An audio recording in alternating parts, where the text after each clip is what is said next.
everybody. Welcome back to Perfect Thursday. We got Jake Zill in the studio, coming in a little bit sluggish today. Talk to me, Jake. What are you feeling like? Dude, I don't like starting like that because I actually feel pretty good, and now you're just assuming things. So I feel I'm woken up now. I'm ready to go. Off air, Jake just got done telling me how he had to pump 3 Celsius in just to get him through the door today. So you're lying to the people. Celsius. Shout out Celsius too, right? What's your favorite? I favorite drink flavor? 3 a day. I do cola. And by the way, Mario Lopez can kiss my ass because he was the national spokesman for Celsius for like years. Yeah. If you knew the amount that I buy, they know me. The Vitamin Shopper Robinson, they see me coming. It's ready to go, man. I drink 3 a day. 600 milligrams searing of caffeine searing through my system. That's I'm always put on it straight into the veins.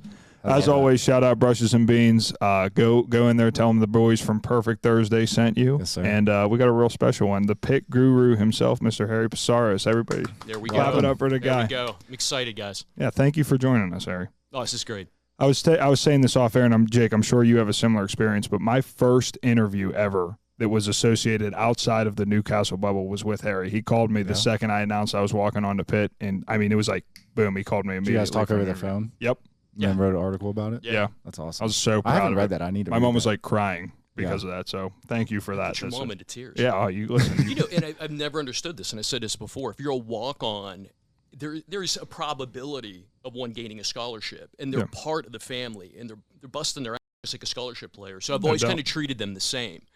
And I've taken a lot of pride. I mean, I go back. I mean, when it's George Aston or Jimmy Morrissey or any of those guys I've talked to. Even Kellen McAloon I'm close with. Yeah. I love seeing, like, you know, what you guys – and never take for granted what you did because you put in the sweat equity that a lot of people wouldn't do for years until that scholarship came. You should do a separate podcast just on that. Oh, I think we should interview ourselves. You really should. You want to interview me and I'll interview you? Yeah. That would be a good one. My favorite moment in particular with Aston was funny. I called down in Virginia down there, and we just landed him, and I'm watching his film, and so we're talking. I go, so what do you bench? And he's telling me, and I said, Jesus, he was like 400-plus pounds. I go, so what do you squat? And he goes, I think it's something over 600. Yeah. And I go, are you sure you didn't get a scholarship?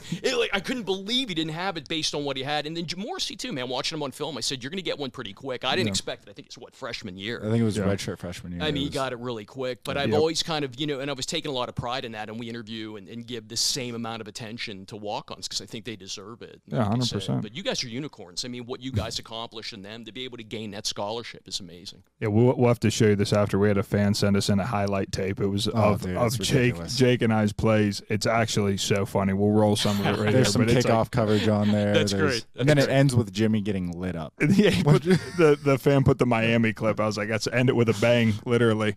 But Harry, so you're obviously the picker. You're one of the biggest pick guys I know.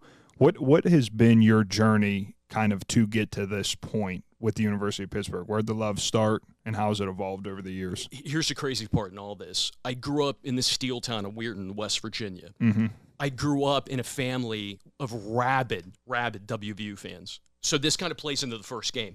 I grew up going to Mountaineer games, and then I don't know what it was, but I went the one day up to Pittsburgh and started touring Pitt, and I loved it. I really did. And this is more like my junior year and going into my senior year. And I remember having to tell my father, I said, I think that's the place for me. And you want to talk, I mean, I got to give my dad a lot of credit. It was like a lightning bolt to the heart. I mean, it really was. Right, yeah, it's tough. But I think that combined, knowing that it was relatively close to home, I wanted more of a city setting. I just wanted to be able to do a lot of stuff. I looked at NYU, I looked at a couple other schools too, but I wanted more of an urban city setting, and I just loved it.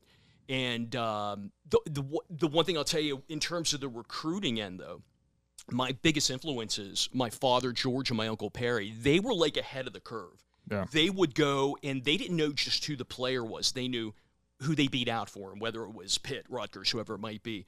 And they would talk about it. And they made me into a recruit, Nick.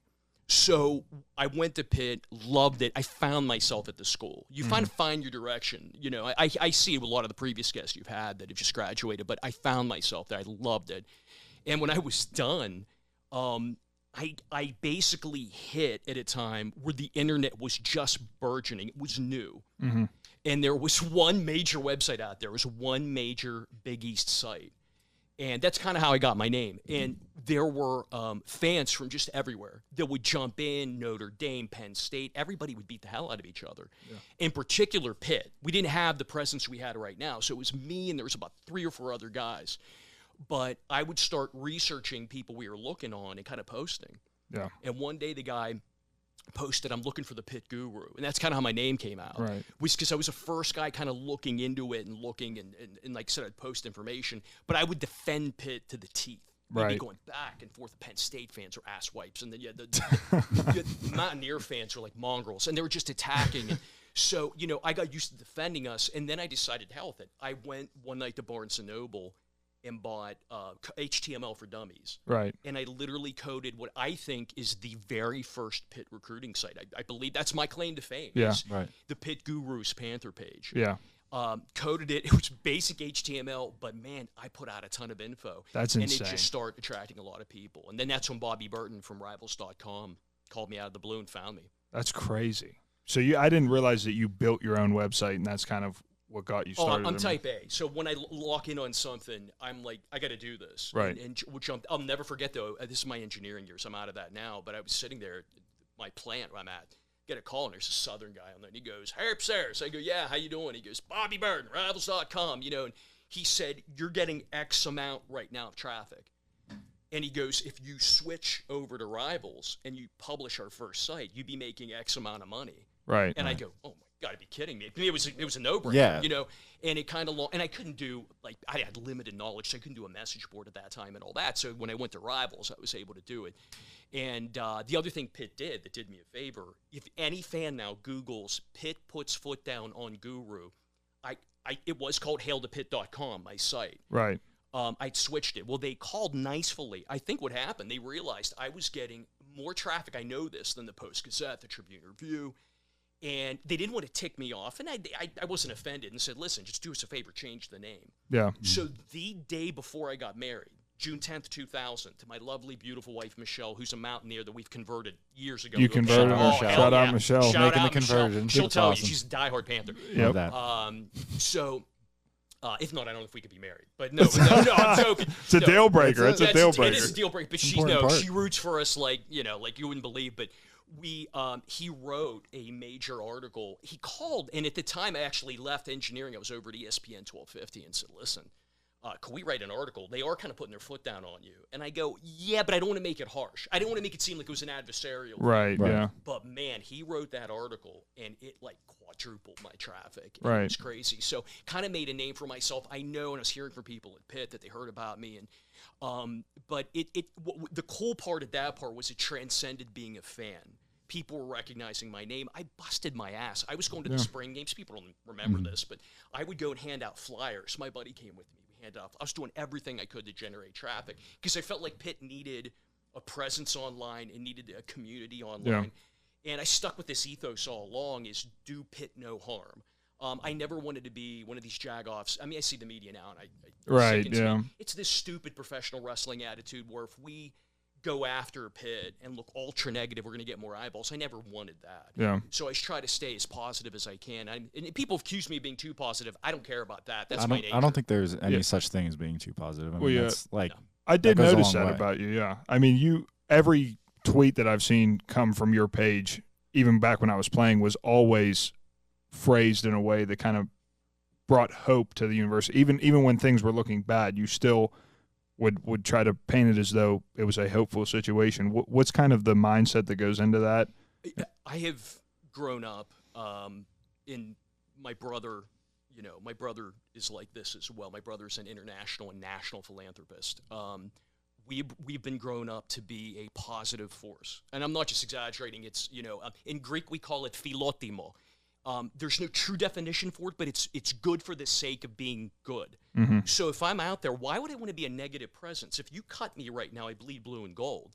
Right. So what purpose am I emitting out there, putting out all this negative energy? So is there times you have to be critical? Yes. You could do it and be tactful at the same time. Yeah. I don't want to be like I see a lot of these guys online. Yeah, I would agree. They'll do it for the sake of being like a shock jock and bringing eyeballs. And I hate that people even buy into that. Yeah, so, it'll always sell, though. I appreciate you picking up on that. But I even when I need to be negative, I always sit there, and whether it's a player, whether it's a performance or a coach, if it's a player, they have families. If it's a coach, they're feeding their family. Mm-hmm. And you have to think of it that way. And yeah, I understand. Sometimes coaches have to go, and it works out that way. But you could do it with grace and still critique. Yeah. That's a rare outlook from people in the media, because oftentimes you find, or at least I found, being on one side from the player aspect, and then I don't consider us media people by any means, but being on the other side now, where we're doing more talking about it than actually doing it, you can see how you can get lost in the ability to just lose that human side of it and assess them as just entertainment and players. But you can't do that, because clearly there are bigger things on the line, as you mentioned. Right. Right, and it's okay to critique. I want to emphasize that. That's kind of part of your role. But when you're really extraordinarily harsh about it, the other thing that drives me nuts, and I see this with the fans, I have these guys, and they look at their Twitter pictures, and they can't even run a block with these big gelatinous No, I'm sorry. I'm like really big on strong body, strong minded. Maybe it's a Greek thing. I agree with you. And I'm like, if you can't even run a block, how are you critiquing some of these kids? The player will go unnamed. He was an All-American for Pitt. I'm going to leave it at that. He was really down. And he had a lot of people really knocking him. And I messaged him on his way out. I was part of the thank you when he put it out. I'll never forget that. It meant a lot to me when he left and he declared for the NFL. But I said to him, these guys are sitting in their parents' basements, drinking a Rolling Rock, eating Cheetos, critiquing you. Forget them. I'm like, they're doing something there. They can't accomplish what you're accomplishing right now. That's the truth. Just relax. So I always kind of have that mindset. I try to think of it that way. I mean, it's rare that I'll go off on someone. Right. I hear you. As far as sports media, was that always something that you knew that you wanted to get into, or how did you get into that? It just found me. No, it's not even my primary profession now. Yeah. What I love now, and I hear it all the time, which I kind of like the term. People now refer to me as a social media influencer for Pitt. Right. I was honored when they had their vaccine campaign. Look at this. My ring I don't mean to stop you here, but I mean, geez. Can you believe this? Listen, that's not good. Unfortunately, I totally can't believe it. I'm talking right to the people at home.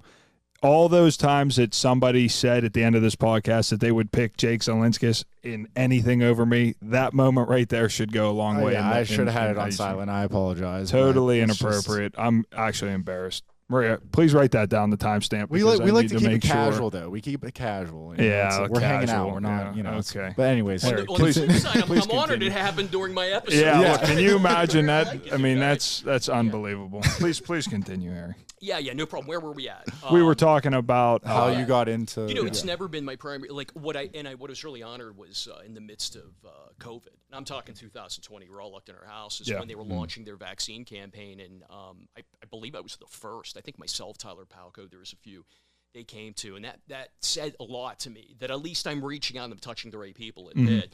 So it's never been my primary profession. One of the mistakes I made way back in the day was. Rivals was kind of humming. Yeah. And then Scout came to me, and they sent someone talked many times out of Texas, and put up this giant lofty package, and it looked to me like it could be an avenue to be full-time. They were talking television. They were talking TV, magazine. So I think it was like the top 20, 25, I don't know how many. Orange Bloods from Texas even left Rivals and went to Scout. That was probably the biggest mistake I made because they reneged on almost everything, and we won a very small class action lawsuit. We did because it was I was actually their number one publisher in terms of just gathering people in for like the first year. And I called. I said, okay, where's my magazine? Well, we're going to hold off on that. And it just kept going. So there were avenues where I potentially could have did it full time, but it's always been part of my life. Yeah, right. And there's so most people like. And I might even be guilty of this. Like when I'm talking Pitt, I'm mostly talking football. You seem to indulge in all Pitt athletics. Right. Talk to me about that. Are you watching every game? Are you watching every sport? Or how often are you really I try checking to it do out? as much as I can. And to your point, right, like in terms of optics, basketball, football's getting the most. But I have such mad respect for like gymnasts and physically what they have to go through. Our soccer team, I love the game. So, I try to, as much as I can, if it could be diving, it could be cross country, try to get their tweets out there. Welcome if someone, I'm not technically affiliated with Pitt, but I'm always welcome so-and-so if a new recruit comes on board. I try to give them equal exposure, because at the end of the day, if they could pick up a new fan through me, and it's happened, I'm happy as hell. Right. So, yeah, I try to do that. I try to spread the wealth a little bit. Obviously, our sports program has had a lot of success recently, but, what excites you most about the university moving forward? I love, obviously, the direction of the football team. I mean, that's a given. I'm worried about conference realignment, but I'm excited about where football is going. I think this coaching staff right now is like the most real staff I've ever been around. When I've just genuinely cool people. You had Coach Salem here. Yeah. They added Underwood. All these guys are great. What I think Heather I like her vision. And people get way too tunnel vision when it comes to just basketball and it comes to football. Mm-hmm. You really need to spread the wealth. I like the Victory Heights project. I like that they're trying to build up some equanimity with all the other programs that are out there and build them up right now. That needs done. There was a really interesting SI poll, put out like a power poll for P5 schools, and where Pitt got knocked was a lot of the, I hate to call them lesser sports, but more the Olympic sports, things like that bring in less eyeballs. But it's true. We're way behind in terms of facilities, things like that. And we shouldn't be, quite frankly, with the amount of money our school has. So I like that she's pushing that forward. I think it's going to be great for the program in general. And I'm very anxious and excited and optimistic about basketball now. Yeah. I really like what they've done in There's the a lot going offseason. on. I got a lot of hope for the basketball team this year. I really do, and I hope it comes to, and that's another area where, like I said, if they could get it together, it's just going to help with their elite status. So we need. So all your years watching Pitt, we'll stick with football because that's kind of our niche here. But when you're thinking of your years covering the team, watching the team, being a fan of the team, what are some of the standout moments, across the years, across the seasons that really just kind of like define the fandom for you or your experience with the school? Oh, it's a good question. There's so many. I'm going to give the obvious, but I grew up in a house of Mountaineer fans. Mm-hmm. Their team was a juggernaut that year, an offensive juggernaut. And when the 13-9 game for me, I mean, all fans love that game, but I came from West Virginia with people talking shit in my ear constantly, and we go down, no one gave us a chance. And to pull that game off, I have a picture of my sons, Gus and Max, and they're up in front of the television screen in their little jammies just screaming because I lost my mind. I mean, that was amazing. I was at the game when Ron Ramon, it's funny, I keep bringing West Virginia up, but it was an amazing moment. I remember that game when he hit the three in the corner. When he hit the three, yeah. I lost my mind. Yeah. I mean, I just went nuts. In terms of the university then, where do you see it evolving from where it is now? Do you see it continuing to expand, more sports teams coming along and adopting this winning culture? Or where do you see us right now and where do you see us going? For sure.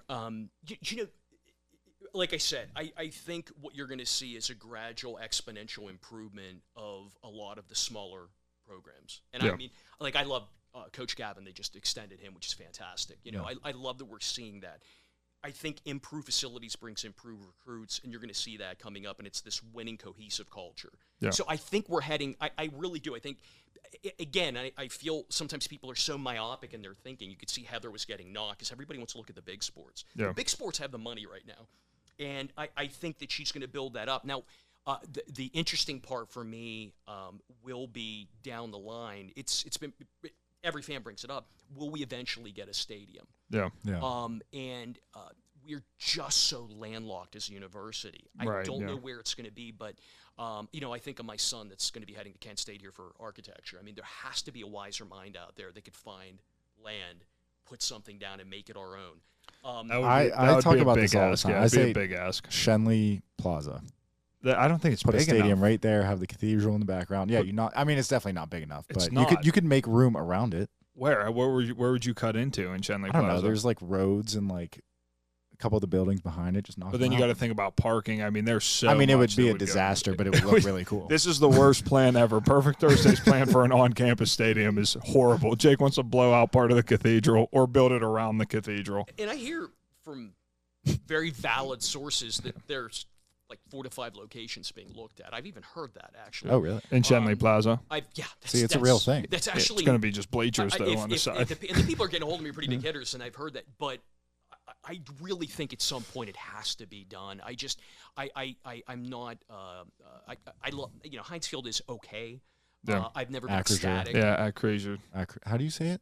Acrisure. Is it Acrisure? I always say Acrisure. Oh, I messed up. I forgot they renamed it. Yeah, Acrisure. But It's Heinz. It'll always be Heinz stuff. I always joke around. I say they got the wrong Psaros. I said my brother could cut the $200 million, not me, to build a stadium. But I wish. I still think we need, something 45, 50,000 seat stadium that would just be our own. I went to the old Pitt Stadium. I mean, I remember walking into workout, and you'd have Curtis Martin running up and down the stairs. You could walk right in back in the day when I was a student. And I was a workout junkie, and it was funny. The team be working out. Like, they'd be out in the field, I'd be working out. But I loved that it was our own. I mean, it was a cesspool, but it was our own. At the time, it was getting old. But I just think that has to happen at some point. Yeah. I just don't know. And even if you have to go through an eminent domain and knock some things down, to do it, I think it's what we're going to have to do. It'll be an interesting project. I also am in your camp. I think that at some point it'll be decided on, and I think we will get a stadium on the campus, but the question is where, how, when, who's paying for it. Well, if they need some creative minds, the perfect Thursday I'm field. available, so I don't know who we need to talk to, but yeah, we're going to keep I'd you like far to away sit in from those that meetings. project. We're going to keep you far away. So we talked about Pitt. We talked about your love for the campus, but you're a man of many things, and one of your biggest things is being Greek. Talk to me about that. Talk to me about your love for where you come from and where that all started. You damn straight. I say this all the time, and I tweet. I've been voted the #1 Greek in all of Pittsburgh. Yeah. And no, I'm just passionate about my culture. I'm passionate about being Greek. To be Greek means you're passionate about life. Yeah. And I talked about the whole concept of philotimo, and I'll tell you that right now. My family stands by that. My mother is in the Weird in West Virginia Hall of Fame, for her service, philanthropy, and my brother. If I told you the amount, we'd have to have actually an extra hour to rack up the amount of awards my brother has. He's an international, national philanthropist. Amazing. Awesome. So we believe in helping others, but to be Greek is to constantly challenge the mind, constantly want to help others. My philosophy is whether it's 3 seconds, 30 seconds, 3 minutes, or 3 hours, make a positive impact on the person across from you. Discourse in this country has changed so much now. Everybody thinks they need to be loud and negative, and to me, it's idiocy. Every time I hear it, it's like try to be a little bit positive, and I think that's part of the DNA in me of being Greek. You enjoy life. Well, you know what I mean? I brought you both ouzo, by the way. Yeah, I know. Just so you know, I brought you both ouzo. Listen, I saw that. This is actually the first Perfect Thursday guest to bring us gifts. Hell so yeah. that's besides, another thing. Besides John Morgan. Oh Remember yeah, he I'm brought sorry. us I'm the sorry. The Trap second. Walker. The second. Walker. Shout out to the Trap Shout out Walker. Trap Walker. Yeah. You rock the Trap Walker gear constantly. I just had surgery last Thursday. Oh yeah, how did that go, by the way? It's right here. I got my two holes in my knee right here. It went. No, I'm rocking. I'm walking right now. I was at therapy today. They can't believe how far I've come. Right. Yeah, that's crazy. Well, that's what I said. It's How a did quick you do turnaround. that? Like, how did you injure? I'm a martial artist. So yep. is I've had 2 surgeries, clean outs on the right knee and right shoulder, partial tear on my MCL when I was kicking. This one was, I'm if you can't tell, I'm high energy. I work out nonstop. Like I told you guys, and this was the only one that probably wasn't directly related to martial arts, but it was just working out. I was doing yoga the one day, and I went to get up, and the knee popped. So once they say once you tear a knee, you're going to tear it again. Yeah. So they went in. I got 2 holes in my knee right now. So I'm the first injured guest you've had as well. You are the first injured guest we've had. So what? Martial arts, where's that come from? Is that just something you've done your whole life, or did you pick it up later? No, you know what? I was in high school, I was too busy for anything. I was a Key Club International trustee. I represented 7 states. I spoke on leadership. I was a big advocate for Habitat for Humanity. So while other people were enjoying their weekend, I'd be in front of thousands speaking. Yeah. Again, part of that philosophy we talked about. My senior year, they said, we want you to be international president. I would have met the president of the United States, but I would have been gone like 3/4 of my high school year, like almost getting tutoring. That's how involved it was. And they had me earmarked for it. And I said to them, no. I said, I really want to try to enjoy pieces of my senior year. So what they did is go, fine, you're going to be another international trustee, and I represented 7 states. And I flew all over the place and spoke. So the second I hit Pitt, it was funny. Did some boxing, and then Master Smith, who ran East West Martial Arts Club here at Pitt, I might still be going on. but I was into Aikido, more of the combat version of Tai Chi, which people don't realize. Tai Chi looks meditative, but there's a attacking application. And then once I moved up to Robinson, got started, and just got to my 3rd degree in Tung Soo Do. So I mean, I love it, and I study combatives as well, which is more of a liquefied street version, different blocks, but it's very effective stuff. It's situational awareness on the street, all that. So has elements of Krav Maga and all that. Yeah. But so I love it, but man, it takes a toll on your body. Imagine. Yeah, I can't imagine. You got to stay in shape, and it does take a toll on your body. And you're doing thousands of kicks. You can imagine every time that on your joint when you're sitting there. Yeah, right. Yeah. I was training in Muay Thai when my knee went, and then I need PRP in my shoulder. Yeah, it's cement right now. You gotta start getting Jakey Zill out to some classes. I've been trying to encourage him to find some sport life after the sport life. I'm in a golf league. Oh, that doesn't count. That counts. That does not. No, you count. could be. Thank you. You could be morbidly obese in golf. Yeah. I mean, you wouldn't. But do I'm something, not. Listen, no, you're not. You're not yet. Well, no, I did. I offered to be the quarterback for Jimmy's flag football team. And we already got a down. quarterback. I didn't turn you down. We already have a quarterback. I got to talk to Jordan about it. You're not going to. I think we could have a dual quarterback system, and then I will 100% play. Has there ever been any successful dual quarterback systems ever? No. The answer is no. I feel like there's been one. Jalen Hurts and Tua? Or no, that wasn't. That wasn't it. I mean, that was just because Alabama's loaded with talent. They didn't know what the hell to do. Yeah, right. That was like 2 games, too. Yeah, it wasn't like a back and forth type deal. All right, well. Listen, if it opens up, I'll let you know. I just wouldn't anticipate that call. This he's in like 5 different leagues. Listen, I got going on flag football, deck hockey, softball. I'm also in a golf league, but it's like more of a low key golf league. We'd be much further along in our podcast if you didn't have so many. That is true. We probably would be making strides like no, and we'd also be further along if Jake knew how to edit the podcast. But we're still teaching him how to go. We're just kind of venting to you now. Yeah, we're just woes and words. We're gonna get you in the dojo. Yeah, definitely. Let's get him going. I'd love to. Karate, yeah, I need something. I would love it if you Kai. came in here. Oh yeah, absolutely. Oh, dude, I'm proud to say too, Cobra Kai. That style is Korean, which is ours, Tung Soo Do. Actually, so I'm proud to say that we have the same style. The Cobra Kai guys. So it's pretty cool. That I don't know anything about the styles of fighting or Cobra Kai. That's on Netflix. Oh right hell now. yeah! Oh yeah. You don't know Cobra Kai? No, I know what it is, but I just haven't watched it. Here we go. This is Jake. I've seen you tweet about it multiple times. Dude, have you seen? Have you seen the Karate Kid? Have you seen the? Yes, like way back in the day, but yes. Way back in the day.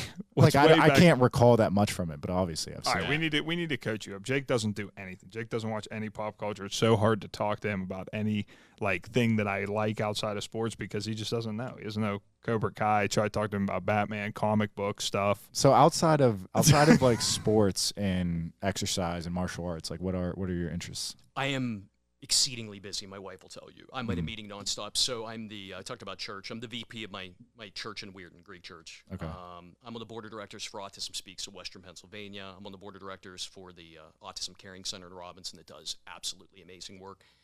One of the founding families of North Fayette PALS for special needs children out of North Fayette Township. Okay. I'm currently president of the Parks and Rec Board, so it's all things social for North Fayette Township. Right. So there's a lot on the plate. To quote my wife, there's a meeting every night. I mean, there's a lot, and that's why I wish, and I want to go back to writing more. It's just finding the time. You know? But I really love what I'm involved with because much of what I'm involved with is giving back to people. Yeah. You know? And the other thing I want to write is my son, who's going to be heading off to college. He's on the autism spectrum, and I want to write a book on a father's perspective on raising a child on the spectrum. And if you meet one child on the spectrum, you meet them all. So you can't write a how-to book. It's not there. What I want to write is the mental aspects, and it's you guys probably applied the same thing when you guys wanted the scholarship. It's about getting better every single day, getting 1% better, finding a modality for your child that gets them better. And I couldn't be any prouder of my oldest son right now, heading off the scholarship to Kent State for architecture. That's incredible. That's awesome. I got sick of hearing for years and years and years what he couldn't do. Yeah. And he just kept persevering, and it was not easy. It was through hard work. And if we found a modality that didn't work, we moved. Yeah. It's almost like, it's a game. If you're trying to run up the middle and you have 300-pound D tackles that are going to the NFL and you can't do it, what do? Maybe throw the ball. Right. So we would shift and move to find modalities that worked, and we were relentless about it. And he's not perfect. No one is. But literally just couldn't be any prouder of That's him right so now. awesome. So, but I want to write. What I want to do is write a book encouraging fathers, because a lot of them jump ship. There's a lot of high divorce rates with families that are on the spectrum, couples, I should say, and a lot of fathers that are simply not involved or think they're too macho to grasp that their son needs that diagnosis to kind of move forward. So there's a lot on my plate. I want to do more writing for Pitt. I appreciate the Mike Vakov can through Pittsburgh Sport Now. It still is giving me a venue to do that. Yeah. But that book's going to happen. It's here. I've talked to a lot of people through Autism Speaks, and they want me to do it, and I like to do it. That's a wonderful thing to be involved with. I mean, that's obviously an incredible story, and you kind of hit on it. It's interesting to see how a game that seems so simple on the outside as like football translates to so many different areas in life. Like, it's just I've always found an appreciation in the sport because of that. Yeah. And it's the same characteristics you both applied. You had to get better. Martial arts is the same mindset. It's you against you. You have to get 1%, 2% better every day. So my goal wasn't to perfect or normalize my son. It was to make him improve. What can I teach him we're still doing it. He's almost out the door in August. Right. What can we do? And so I just want to write the book about the mindset, for a father to pick up and go, okay, the diagnosis happened. Now it's time to kick some ass. Right. Yeah. That's awesome. That'd be awesome, and I would absolutely love to read that too. Yeah. So We'll that's get the book up here. That'll be the first book on Perfect Yeah. Thursday. That might be the first book Jake ever reads in his life. I mean, that would I be do. No, incredible. I'm reading a book right now. It's What are you called reading? Fanatical Processing. Oh, that's a good one. Yeah. Have you read it? I've not. Sometimes you just gotta play up the part, though. So I would say like one thing, especially me, that like I'm starting to learn now that I'm out of college is figuring out the best way of time management. Like, and for someone who's as involved with as much as you are, like, what are some tips or what are some ways that you manage your time effectively? I go back. There's an old book by, I think it's Brian Tracy, called Eat That Frog. And it's a stupid title, but a lot of good content. But for me, it's lists. Like, really, I would encourage anyone, wake up in the morning and put, what are my goals? Yeah. Then at night, go, what am I doing tomorrow? And you got to have that checklist. The other thing I will tell you, if it's something important, get it done early. Don't put it off to last. So it's really about time management. To me, is about listing your priorities, listing your goals in the morning and at night for the next day, and making sure that you're hitting the meat of the list right in the morning when you're fresh and you're getting it done. And when the rest is all superfluous. If you don't, if you can't get it done, you can't get it done. Right. There's always going to be stuff that you. But I have to tell you, there's a doing. lot. I mean, I'm coming up. I'll be I'm going to be helping a lot. We have a huge fundraiser for the Autism Caring Center, usually in the master ceremonies for that. I have community days coming up for our township. I'm part of that. We help organize that. So there's a lot there, And then for PALS, once a year we have a big golf tournament, huge golf tournament, Quicksilver Country Club. We're already into that. So I'm juggling. Crazy. I'm getting stressed thinking about all the things. Do you need like an assistant? Because I will do that. I'll hire you as my executive. Yeah, so you're juggling a lot of balls, and it's a matter of going, well, this event's here, what needs to be done, you know, and knowing when to hit it. But and obviously there's others helping as well. It's not like I'm doing it all on my own, but I think it's just important to list priorities and go from there. So I always have a check sheet in the morning that I check, and that includes work as well. That's great. I mean, hopefully, so, we're talking about habits. We're talking about being successful. Hopefully our Pitt Panthers coming up repeat year, it's a big ask, but what are some of the things that you're looking forward to in this new team, kind of like in a post-Kenny Pickett era, and how are we going to move forward as a university here? I'm really excited about the season. I'm worried just because there's a lot of tough away games after the break. Yeah. So the pause in between of like Virginia on the road and Miami on the road, those games concern me. Quarterback battle, I'm anxious to see. Mm-hmm. I'm going to go on record. I think we're in good shape with either quarterback. I don't know who's going to win that race, but it'll be interesting. I think we'd still be in great shape if Patty comes out on top. Absolutely. I have absolute faith in him. 100%. I'm to me right now, the interest is the position battles. I mean, like I said, we have all these young bucks coming up at linebacker. Yeah. You got Bengali and you got the Shields and you got some of these guys. We got a couple transfers that came in too, right? We did. And Simons or Simmons, I forgot how you pronounce his name, from Notre Dame. I mean, I heard a lot of people raving about him. I actually think we're going to be fine at wideout, even with Jordan leaving. Yeah, I do too. I think wideout is the least concerning position on the field, maybe outside of the D line. Everybody's telling me about Bubs. Everybody's like, shh, he's our hidden secret. Like, they say Bub is amazing. Right. So, he's huge, too. Yeah. The dude's jacked. Yeah. I mean, he's 6'2" and he's jacked. I mean, and I'm excited. There's a lot of position battles, even backup tight end. You guys, I mean, oh yeah, yeah. I mean, yeah. I No, just think it's going to interesting. be interesting to see. I think the pieces are in place for another major run. What worries me again is just on the road. The quarterbacks are going to be playing latter half of the season. It's going to be tough. So I'm thinking like 9 to 10 wins. That's your guess attainable. right now. It's where I'm looking at the schedule is kind of where I'm at. But what I love, what Narduzzi has done, he's built it. And people could argue with me. I talk to people.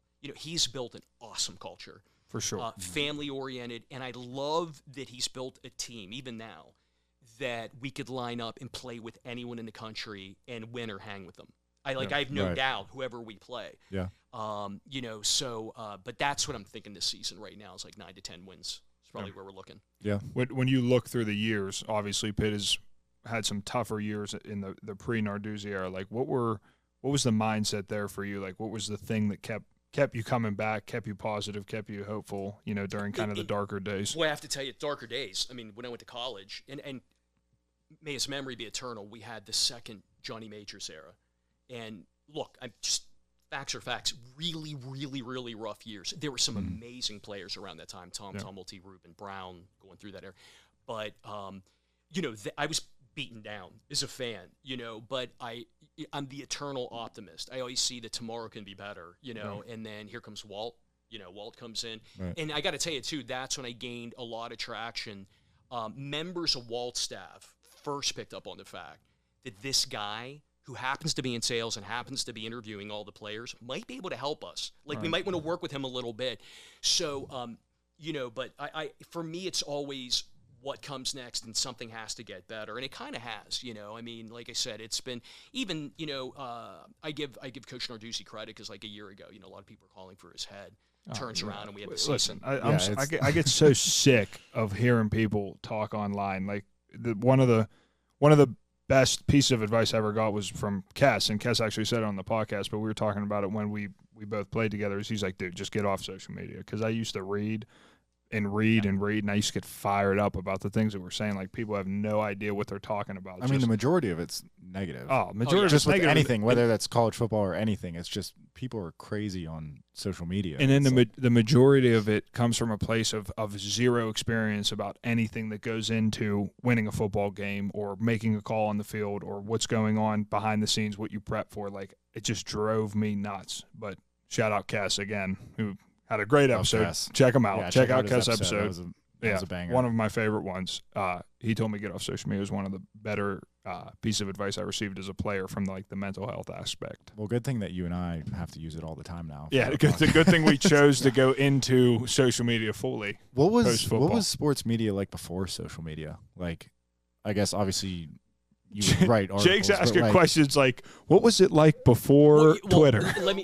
Seriously, because at least a look. I can't tell you how funny, at least doing what I do. I can give you my perspective. And I'm not exaggerating. You'd have to pick up the phone, okay? You would call the high school, talk to some secretary, get the high school coach's phone, call him, try to explain who you're at. Now, back then, the internet didn't have the clout. So they'd be like, I don't know if I want to talk to you. Sometimes they get hung up on. Right. Then go, listen, I just want to interview the athlete. They don't know if you're some pervert. They don't know. Right, They don't of course. know It was what's going on. It was a different time. So if you were lucky, you'd get a hold of the player and go from there. I mean, it was arduous. It was tough. So then you'd write that article, you'd publish it, everybody would be happy, and you're like, oh, hell, I got to do this again. Because now they want more information. And back then, I was the only guy doing it. They would bust balls. Yeah. They'd be like, you're lazy. I'm like, well, no, I'm trying, and you would pick up the phone, but it was this slow, arduous process. Twitter really has changed everything. I got about 15,000 followers now. So when they see that, I'm considered, I think when you get over 10,000, a whale. Yeah, so right. A whale. Yeah. So you click on, they immediately follow you back. You DM the player, and you have the number like that. Right, it's just so funny, but back then, it was just slow and arduous. And then in terms of the recruiting coverage, the internet killed some of the guys, local guys had 1-800 numbers. Yeah. They would charge a ridiculous amount per minute. Right. You'd have to call and listen, and they would give you just really a nothing burger of information. Right. And I'd be like, oh, so when I hit big with rivals, I do remember this. I know this. There were like multiple 800 numbers. All those dried up because they could just come on my site. Right. Pay a nominal fee, come on my site. They were getting all that information, you know. Yeah. But it's funny, talk about all this negativity. Back then when I was the only guy, it was fun because they'd be like, you know what? You know, so-and-so upset me on the message board. I'm leaving. I go, see ya. I'm the only guy doing it, so you got to stay on my site or just get the hell out. Right. And it was funny. Now there's 100 different options. You know what I mean? It's crazy. It's like but oversaturated I never market. understood that whole concept that these guys would just complain and gripe, and there's so much of it on Twitter constantly. Oh It's yeah, nuts. it just drove me nuts. Especially as a player, I'll never forget like some of the things I used to read. It just drove me. And I always ask them, the guys that take shots, so you don't have a profile picture, send me your photo. Because you know they're like sitting at home eating Cheetos all over themselves, sitting there drinking a beer. It's That like, is true. Let That me is see true. what you look like. You know what I mean? While you're critiquing this athlete, myself, and Yeah, that's. all I mean, these that's the thing. douchebags. Yeah, You know what I mean? I just like it's you crazy. can hide behind the wall now. Oh yeah. Yeah, I could see you getting in a lot of Twitter fights, like I never did. in I, high school or like junior high. in high school, I bet you were we going used to at it go with people. Facebook, rival high schools, and on Facebook, we used to fight constantly. It was so bad. I actually had to go through. I deleted so much off my Facebook from when I was a Oh kid. my gosh, yeah. You I just need a you big just cleanse. didn't know. Like Yeah. the things you used to say online were just wild. Yeah. Wild. So usually we finish this podcast off by asking our guests who, you know, Jake and I help them out more. But I don't think that applies to you. I actually kind of want to run a new segment. We have two options here, so I'm going to run two. The first one is, tell me your prediction for this September 1st backyard brawl, Pitt versus WVU game. What do you think is going to go down there? This is a tough one. Pitt will prevail. Fans at the moment believe it's going to be a bloodbath. This is a heated rivalry. I believe Pitt wins. I don't have like a score of 24-21. It's going to be close. Yeah, Yeah. I think it's going to be close too. I think it's yeah. going to be a good I game. think so But too. people are woefully naive if they think WVU's coming up with that crowd. They're going to bring a lot of people, and I already yeah. know it. They're all over me for tickets. I mean, Right, I still have ties to West Yeah. Virginia. Yeah. So it's going to be. We're going to pull it off. I think it's going to be close, but it's not going to be a blowout. That's great. I can't wait for that game. I need some tickets. So And you know what? Jake is struggling to find tickets. We will find Jake a ticket to Get you that tickets. game. And you know what? I mean, this is our ad. Get me tickets. Find Jake a ticket, please. Sponsor his ticket. Brushes and Beans, step up to the plate. Yeah. Now the second question, second way I want to end this. You are the Pitt Guru. You know more Pitt facts than maybe anyone I know, barring maybe EJ Burgetti. Tell me right now 2 facts about myself and Jake Zilinskas right now. You got 1 Pitt fact you got to give for each of us. Tell me what you know about us. God, one Pitt fact. Yeah. Now we're really asking you to dive into the barrel of knowledge you have. Yeah. Jesus H. We should give him one Google search. You get to Google one of our names. That's it. Oh my God, that's a great. I'm trying to remember here. He's sitting here panicking. you This know is what's the funny? we this don't is have the a lot of real info hot out seat. there. That is a real hot seat, and I'm you know, it's funny. I know both of you have done, but I can't give you stats or anything, and I'm drawing. We're just terrible. I don't even know my Yeah, stats. the only thing I know, the only thing that stands out in my mind. There's a lot of zeros in the stat books. I grew up a complete comic book geek. The one thing I'll never forget was you had the most interesting scholarship author presentation in the history of anything. Oh, yeah. You know what I mean? Coming in with the Batman. But I apologize. I fall on my sword. There we go. No, that's- there it is. that's This is okay. the new question. That's really going to put people I like in a hot that, yeah. seat. Fun. Man, oh man, I'm sweating. Listen, fun fact about the bat suit, real quick. Mike Caprera, shout out Caprera, is the only person to ever wear that suit other than me. And when they took that, when I got my scholarship, I called my brother freaking out. I was like, what did you do with it? And he was like, I didn't touch it. Meanwhile, it was him that passed it off for them so they could hook that up. So shout out Anthony with the help on that. But it looks like that's all the time we have this week. Jakey, so you got anything to say? You've been awfully quiet over there. No, I've been enjoying listening to you guys talk. Yeah, this you're was, just this doing was the- nice for me to tag listening. along.